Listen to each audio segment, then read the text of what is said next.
اور حضرت حسان بن ثابت رضی اللہ تعالیٰ عنہ کی جائیداد تھی۔ رسول اللہ صلی اللہ علیہ وسلم نے اب فوج کا پڑاؤ خندق سے پیچھے ہٹا کر جبل صلح کے ساتھ خیمے لگوائے تاکہ کفار کی تیر اندازی سے حفاظت رہے۔ خود آپ صلی اللہ علیہ وسلم کا خیمہ اس پہاڑ کی بلندی پر نصب کر دیا گیا۔ آپ صلی اللہ علیہ وسلم یہیں نمازیں ادا فرماتے تھے۔ بعد میں یادگار کے طور پر یہیں مسجد فتح تعمیر کی گئی جو کہ آج تک موجود ہے۔ ناظرین، رسول اللہ صلی اللہ علیہ وسلم نے مہاجرین اور انصار کے دو الگ الگ لشکر ترتیب دیے۔ زید بن حارثہ رضی اللہ تعالیٰ عنہ کو مہاجرین کا اور سعد بن عبادہ رضی اللہ تعالیٰ عنہ کو انصار کا امیر مقرر کر کے انہیں پرچم دیے اور خندق کے کنارے مورچہ بندی کرائی۔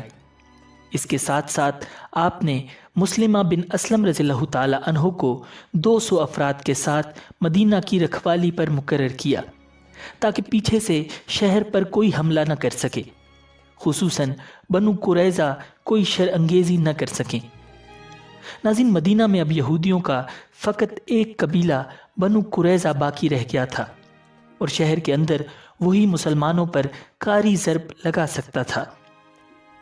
ادھر قریش نے بنو قریظہ کو بغاوت پر اکسانے کے لیے بنو نذیر کے ایک سردار حیی بن اخطب کو خفیہ طور پر روانہ کیا، جس نے جا کر بنو قریظہ کو جنگ پر ابھارا۔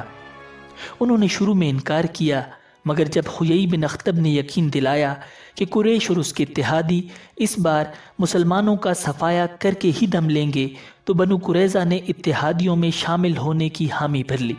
یہ خبر رسول اللہ صلی اللہ علیہ وسلم کو بھی مل گئی۔ مسلمانوں کو سب سے زیادہ خطرہ بنو قریظہ ہی کی بغاوت کا تھا۔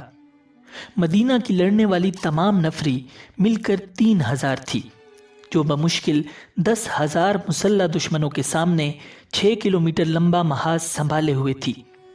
ان میں کمی کر کے ایک حصے کو بنو قریظہ کے مقابلے پر لگانا ممکن نہیں تھا۔ دوسری طرف بنو قریظہ کے جنگجو 700 سے کم نہ تھے۔ اگر وہ حملہ کرتے تو پورے شہر میں خون کی ندیاں بہا دیتے۔ مسلمانوں کے بیوی بچے ان کے قیدی بن جاتے۔ اس لیے رسول اللہ صلی اللہ علیہ وسلم نے انصار کے 2 معزز ترین سرداروں سعد بن معاذ اور سعد بن عبادہ رضی اللہ تعالیٰ عنہما کو بنو قریظہ سے بات چیت کے لیے بھیجا، مگر ان بدبختوں نے بڑی بدتمیزی کا سلوک کیا اور بولے، ہم نہیں جانتے کون رسول اللہ، ہمارا ان سے کوئی عہد و پیمان نہیں۔ یہ الفاظ کھلی غداری کا اعلان تھے، اور اب سخت ترین آزمائش شروع ہو گئی تھی۔ منافقین بھی اب آپ صلی اللہ علیہ وسلم سے اجازت لے کر اپنے گھروں کو جا رہے تھے۔ بہانہ یہ تھا کہ گھر غیر محفوظ ہیں۔ آپ صلی اللہ علیہ وسلم چشم پوشی کا معاملہ فرماتے ہوئے انہیں جانے دے رہے تھے، اور ادھر مشرکین کی طرف سے خندق پر حملے برابر جاری تھے۔ ابو سفیان، عمر بن عاص، خالد بن ولید، اکرمہ بن ابی جہل اور قریش کے دیگر نامی گرامی سردار گھڑ سواروں کو لے کر باری باری حملے کرتے۔ ایک دن ان کا نامور سردار نوفل بن عبداللہ خندق عبور کرنے کی کوشش میں گھوڑے سمیت خندق میں جا گرا۔ مسلمانوں نے اوپر سے اسے پتھروں کا نشانہ بنانا شروع کیا تو اس نے آواز لگائی، اے عربو، تلوار سے قتل بہتر ہے۔ یہ سنتے ہی حضرت علی رضی اللہ تعالی عنہ تلوار لے کر خندق میں کود گئے اور ایسا وار کیا کہ اس کے 2 ٹکڑے ہو گئے۔ مشرکین پر اس کی موت بہت گراں گزری۔ انہوں نے رسول اللہ صلی اللہ علیہ وسلم کو پیغام بھیجا کہ نوفل کی لاش ہمارے سپرد کر دیں، ہم اس کے عوض 10,000 درہم دینے پر تیار ہیں۔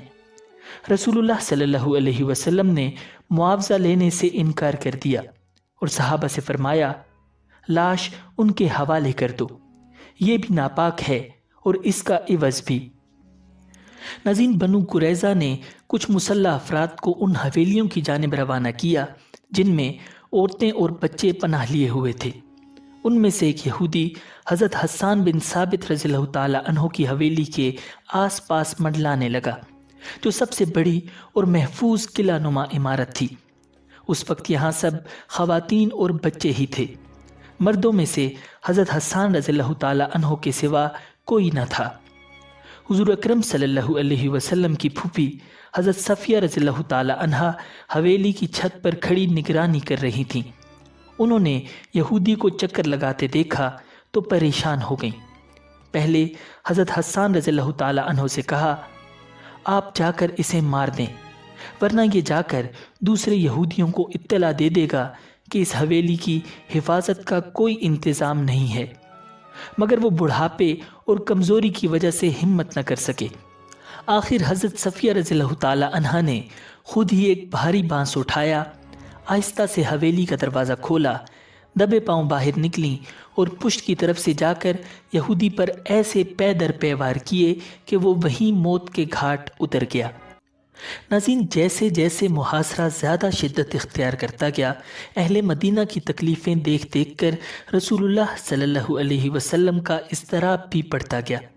آپ صلی اللہ علیہ وسلم کو یہ خدشہ بھی تھا کہ کہیں انصار ہمت نہ ہار جائیں۔ اس لیے آپ صلی اللہ علیہ وسلم نے دشمنوں کو کمزور کرنے کے لیے ان کے دو رئیسوں عیینہ بن حصن اور حارث بن عوف سے، جو غطفان کے سردار تھے، خفیہ طور پر مراسلت کی اور انہیں پیشکش کی کہ اگر وہ اپنے گروہوں سمیت قریش کا ساتھ چھوڑ کر چلے جائیں تو انہیں مدینہ کی پیداوار کا 1/3 دیا جاتا رہے گا۔ یہ دونوں سردار قریش سے چھپ کر آپ صلی اللہ علیہ وسلم سے ملنے آ گئے اور صلح میں دلچسپی ظاہر کی، مگر ساتھ ہی اصرار کیا کہ نصف پیداوار لیں گے۔ رسول اللہ صلی اللہ علیہ وسلم نے 1/3 پیداوار سے زائد دینے سے انکار کر دیا۔ آخر کار وہ غطفانی سردار اس پر مان گئے۔ معاہدے کی عبارت لکھ لی گئی، مگر دستخط کرنے سے پہلے حضور صلی اللہ علیہ وسلم نے اوس اور خزرج کے سرداروں حضرت سعد بن معاذ اور سعد بن عبادہ رضی اللہ تعالیٰ عنہما کو اعتماد میں لینا ضروری سمجھا اور انہیں بلا کر ساری بات بتائی۔ وہ بولے، اللہ کے رسول، اگر یہ اللہ کا حکم ہے تو ٹھیک ہے۔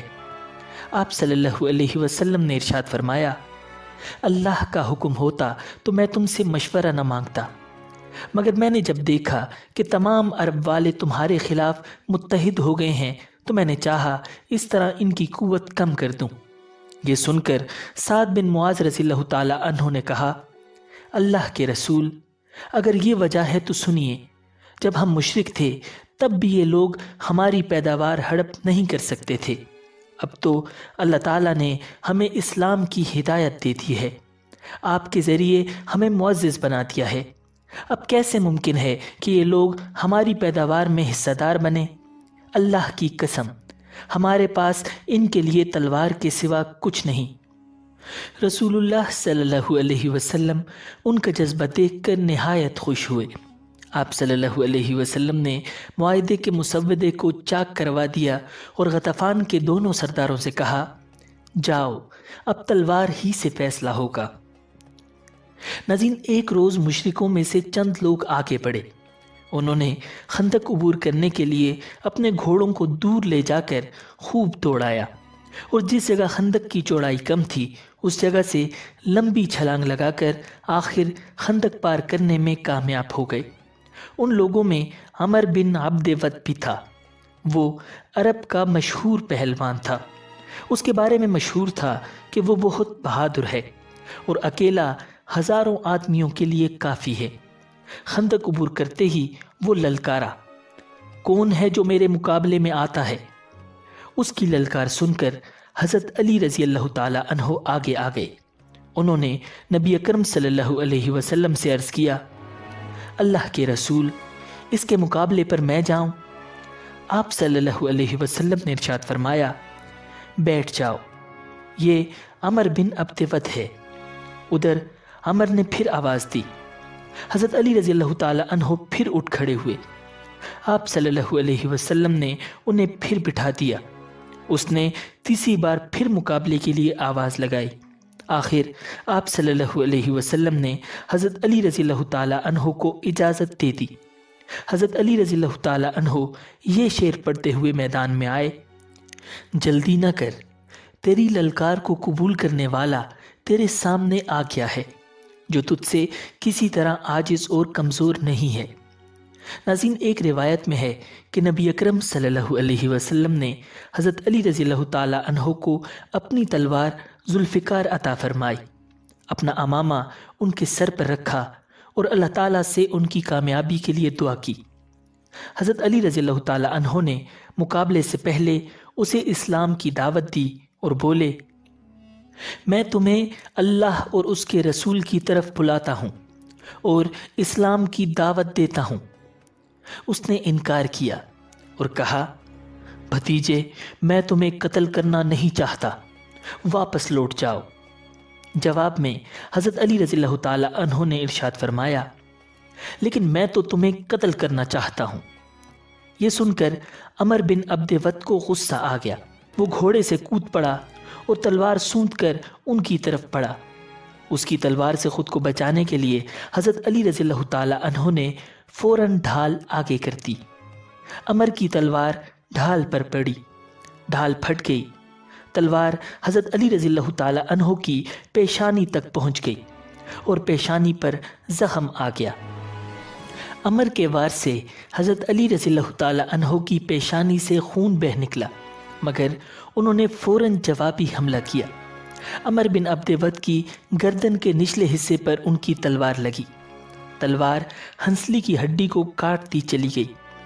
وہ خاک و خون میں لوٹتا نظر آیا۔ مسلمانوں نے اللہ اکبر کا نعرہ لگایا۔ آپ صلی اللہ علیہ وسلم نے یہ نعرہ سنا تو جان لیا کہ حضرت علی رضی اللہ تعالی عنہ نے عمر کو قتل کر دیا ہے۔ اس کے گرتے ہی جو لوگ اس کے ساتھ آئے ہوئے تھے واپس بھاگ نکلے۔ ناظرین، جنگ مسلسل جاری تھی اور دن گزرتے جا رہے تھے۔ اس دوران اتحادیوں میں پھوٹ کے اسباب بھی پیدا ہو گئے۔ اس کی بڑی وجہ یہ تھی کہ بعض یہودیوں کو یہ خدشہ ہونے لگا تھا کہ اگر شکست ہو گئی تو کہیں اتحادی ہمیں مسلمانوں کے آگے چھوڑ کر اپنے اپنے علاقوں کو فرار نہ ہو جائیں۔ جنگ سے پہلے ہی انہوں نے حیی بن اخطب سے کہہ دیا تھا، ہمیں تمہارے اتحادیوں پر بھروسہ نہیں، ان کے پاس جا کر کہو کہ وہ ہر گروہ کے شرفاء میں سے کچھ افراد ہمارے پاس یرغمال کے طور پر رکھوا دیں۔ چنانچہ حیی بن اخطب اتحادی قیادت سے ملا اور طے کرا لیا کہ 70 شرفاء بنو قریظہ کے پاس یرغمالی رہیں گے، مگر جنگ شروع ہونے کے بعد اتحادیوں نے یہ وعدہ پورا کرنے کا نام بھی نہ لیا۔ اس صورتحال میں یہودیوں کے خدشات پختہ ہونے لگے کہ اتحادی انہیں دھوکہ دے کر بھاگ جائیں گے۔ آخر انہوں نے خفیہ طور پر رسول اللہ صلی اللہ علیہ وسلم کو اس شرط کے ساتھ صلح کا پیغام بھیجا کہ بنو نذیر کے یہودیوں کو جو جلا وطن کر کے خیبر بھیج دیے گئے تھے دوبارہ مدینہ میں بسنے کی اجازت دی جائے۔ ناظرین، انہی دنوں بنو غطفان کے ایک صاحب نعیم بن مسعود اشجعی نے اسلام قبول کیا تھا، مگر ان کے اسلام قبول کرنے کا کسی کو علم نہ تھا۔ وہ باتیں ادھر سے ادھر پہنچانے کے ماہر تھے اور غالباً اسی بنا پر یہود سمیت مختلف قبائل اور طبقات میں ان کا خاصا اٹھنا بیٹھنا تھا۔ رسول اللہ صلی اللہ علیہ وسلم نے انہیں بلایا اور فرمایا، تم سے ایک راز کی بات کہنی ہے۔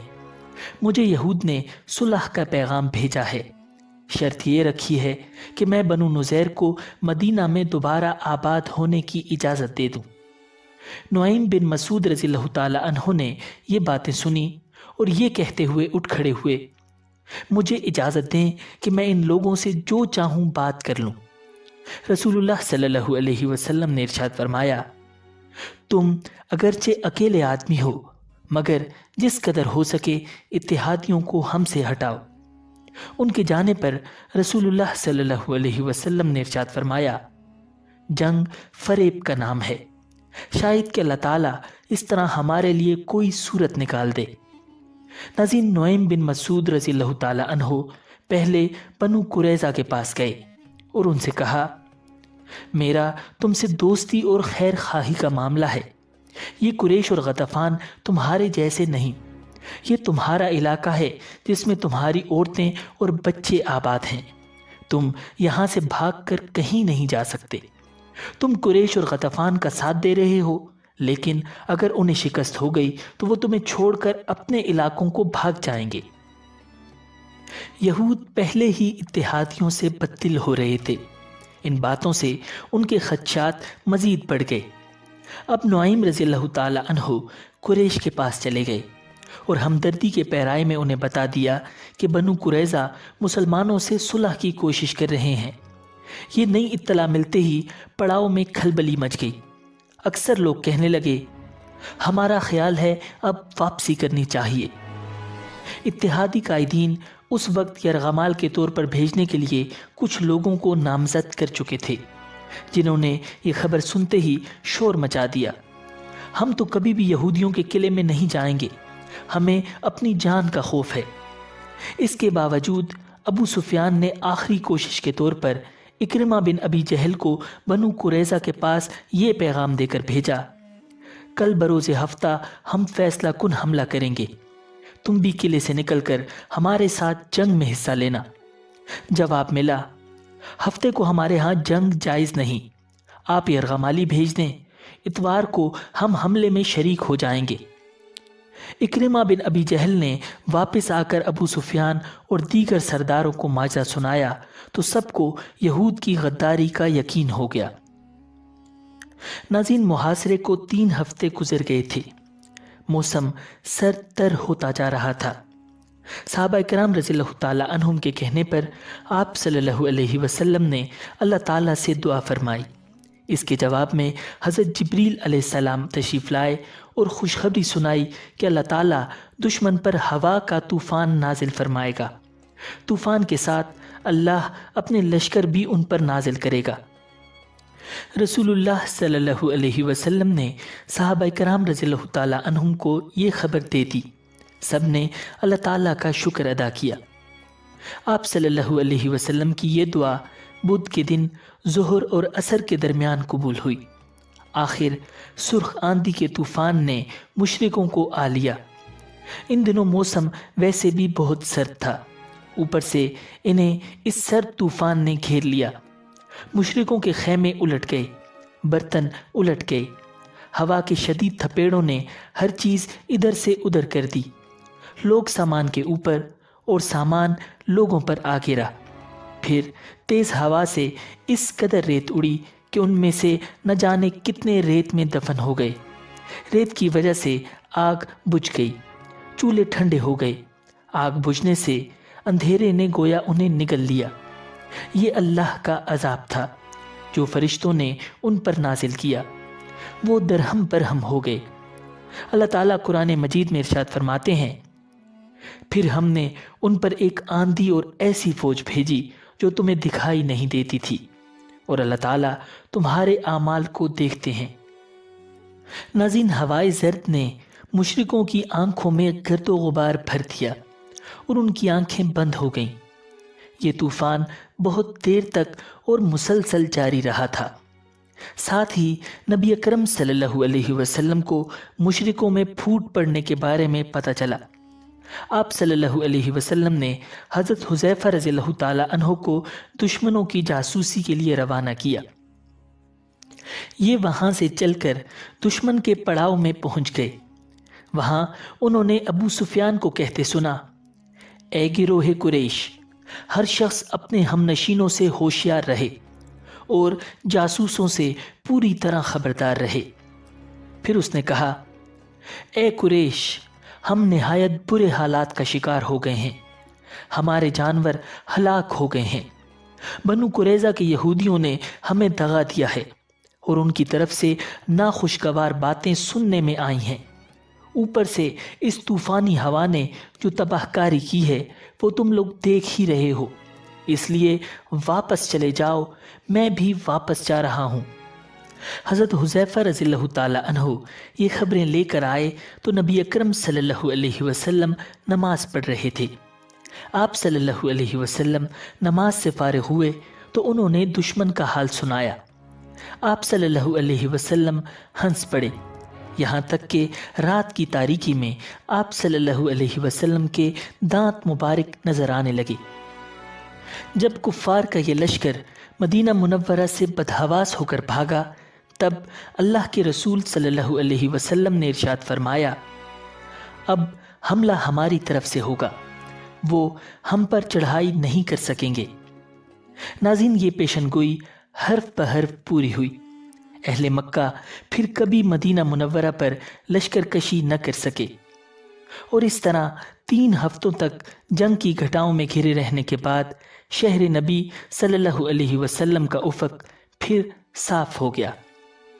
ناظرین، امید ہے کہ آپ کو یہ ویڈیو پسند آئی ہوگی۔ ملتے ہیں بہت جلد ایک نئی ویڈیو کے ساتھ۔ اللہ نگہبان۔